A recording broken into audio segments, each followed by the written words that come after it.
So friends, आज इस video में हम बात करने वाले हैं कॉन्टेक्टर के बारे में। सो 3D एनिमेशन की हेल्प से हम समझने वाले हैं कि कॉन्टेक्टर के इनसाइड क्या होता है एंड कॉन्टेक्टर कैसे एक्चुअल में फंक्शन करता है, उसके बारे में हम लोग आज इस वीडियो में डिटेल में समझने वाले हैं। सो सबसे पहले ये जो L1, L2 एंड L3 है वो लाइन कनेक्शन है, जहां पे इनपुट सप्लाई डायरेक्टली सोर्स से आके कनेक्ट होता होगा। नॉर्मल कंडीशन में चाहे यहाँ पे MCB हो या तो फिर SFU या तो फिर आइसोलेटर हो, नॉर्मल कंडीशन में ऑन रहता है। सो सप्लाई जो है वो MCB के आउटपुट से निकल के डायरेक्टली L1, L2, L3 तक आके पड़ा रहता है। बाद में कॉन्टेक्टर के opposite side T1, T2 and T3 load connection है, जहां से पावर डायरेक्टली लोड को फीड होता है और इसको हम कॉन्टेक्टर का आउटगोइंग टर्मिनल्स भी बोलते हैं।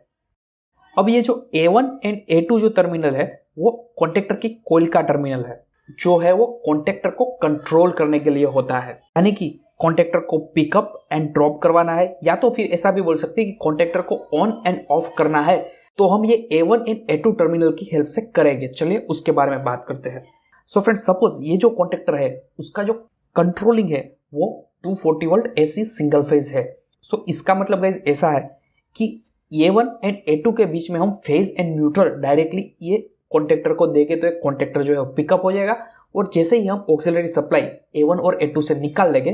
तो क्या होगा कि ये डायरेक्टली कॉन्टेक्टर जो है वो ड्रॉप हो जाएगा। अब गाइस पिकअप यानी क्या? पिकअप यानी कि जैसे ही ये A1 एंड A2 के बीच में जैसे ही 240 वोल्ट AC आया तो क्या होगा कि ये कॉन्टेक्टर की कोइल जो है वो एनर्जाइज होगी, और जैसे ही ये कोइल एनर्जाइज होगी तो क्या होगा कि ये जो प्लंजर है ऊपर वाला, वो प्लंजर को खींच के वो डायरेक्ट अट्रैक्ट करेगा, जिससे क्या होगा कि ये प्लंजर जो है वो डायरेक्टली अट्रैक्ट हो जाएगा, और ये आपके जो ओपन कॉन्टैक्ट है वो डायरेक्टली, मतलब कि ये जो आपका मूविंग कॉन्टैक्ट है वो डायरेक्टली फिक्स कॉन्टैक्ट के साथ कनेक्शन में आ जाएंगे और वहां से पावर आगे जा सकेगा। तो चलिए पहले समझते हैं कि कॉन्टैक्टर का कंट्रोलिंग कैसे होता है। सबसे पहले जो फेज जो है वो डायरेक्टली लूपिंग करके कुछ इस तरह से एक सिंगल पोल की MCB में आता होगा। जैसे ही आप ये MCB को ऑन करोगे सो MCB का आउटपुट निकल के डायरेक्टली ये स्टॉप पुश बटन में जाएगा, और स्टॉप पुश बटन जो है वो नॉर्मली NC रहता है, मतलब कि इसके इनसाइड का जो कॉन्टेक्ट है वो NC रहता है जब आपका स्टॉप पुश बटन है वो रिलीज कंडीशन में है। सो जैसे ही आपका stop push button release condition में होगा तो वो आगे सप्लाई भेजेगा और डायरेक्टली आएगा आपके स्टार्ट पुश बटन में। अब स्टार्ट पुश बटन का जो कॉन्टेक्ट होगा वो नॉर्मली NO टाइप का होगा। जैसे ही आप स्टार्ट पुश बटन को प्रेस करोगे तो क्या होगा कि उसके अंदर का कॉन्टेक्ट जो है वो नॉर्मली ओपन से नॉर्मली NC होगा। फ्रेंड्स समझिएगा, जैसे ही मैंने पुश बटन दबाया तो क्या होगा कि नॉर्मली ओपन, मतलब जो कॉन्टेक्ट ओपन था वो क्लोज हुआ, और जैसे ही वो क्लोज होगा तो क्या होगा कि सप्लाई वहां से आगे बढ़ के डायरेक्टली आपके कॉन्टेक्टर की कोइल को मिलेगा A1, यानी कि फेज डायरेक्टली आपकी कॉन्टेक्टर की कोइल को मिल गया। अब इस जो न्यूट्रल जो है वो हम डायरेक्टली कनेक्ट कर देते हैं A2 में, सिर्फ हम फेस को ही कंट्रोल करते हैं।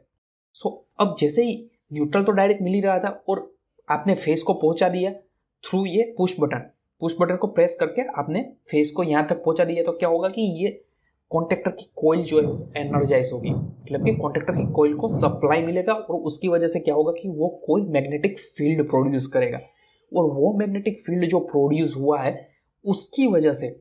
ये जो आपका ऊपर का जो मैग्नेटिक कोर जो है वो अट्रैक्ट करेगा जो नीचे वाली मैग्नेटिक कोर है उसके साथ। तो जो ऊपर वाली मैग्नेटिक कोर जो है वो गाइस मूविंग पार्ट है, और जो नीचे वाली मैग्नेटिक कोर है वो फिक्स पार्ट है। तो क्या हुआ कि जैसे ही कंट्रोलिंग सप्लाई कोइल को मिलता है तो वो क्या करता है, जो मूविंग पार्ट है उसको फिक्स पार्ट के पास खींचता है, अट्रैक्ट करता है ड्यू टू मैग्नेटिक फील्ड। तो जैसे ही वो मैग्नेटिक फील्ड की वजह से जैसे ही वो मूविंग पार्ट नीचे आएगा तो क्या होगा कि आप देख ही रहे हो कि ऊपर की साइड ये जो कॉन्टेक्ट है, मूविंग कॉन्टेक्ट जो है वो डायरेक्टली कनेक्ट हो जाएंगे L1, L2, L3 and T1, T2, T3 के साथ, जिससे क्या होगा कि आपकी सर्किट जो है वो क्लोज होगी, और जो सप्लाई जो है वो डायरेक्टली L1, L2, L3 पे पड़ा हुआ सप्लाई था वो डायरेक्टली मिल जाएगी आपके लोड को। तो यहाँ पे हमने इंडक्शन मोटर दिखा है, दैट मीन्स कि इंडक्शन मोटर को सप्लाई मिलेगा और इंडक्शन मोटर स्टार्ट हो जाएगा। बट गाइज यहाँ पे क्या है कि ये मैंने जब मैंने पुश बटन प्रेस किया उस टाइम पे कंट्रोल सप्लाई जो है वो कोइल को मिला, और उस टाइम पे ये कॉन्टेक्टर जो है वो पिकअप हुआ, और उसकी वजह से जो आपका जो मेन पावर सर्किट है वो आपका कंप्लीट हुआ। तो गाइस यही मतलब है कि जैसे ही मैं ये पुश बटन को रिमूव कर दूंगा, मतलब कि पुश कर रहा हूँ उसको, मैं वहां से अपनी फिंगर जो है वो ले लूंगा, तो क्या होगा कि वापस जो उसका अंदर का कॉन्टेक्ट है पुश बटन के,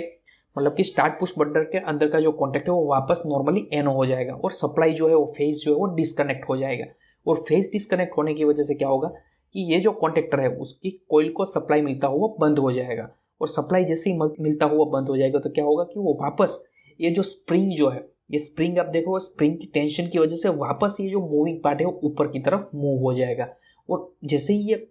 मूविंग पार्ट ऊपर की तरफ मूव होगा तो ये कॉन्टेक्ट भी आप जैसे देख रहे हो वो भी ऊपर की साइड मूव हो गए, और जैसे ही वो भी ऊपर की साइड मूव हो गए तो क्या होगा कि आपका ये जो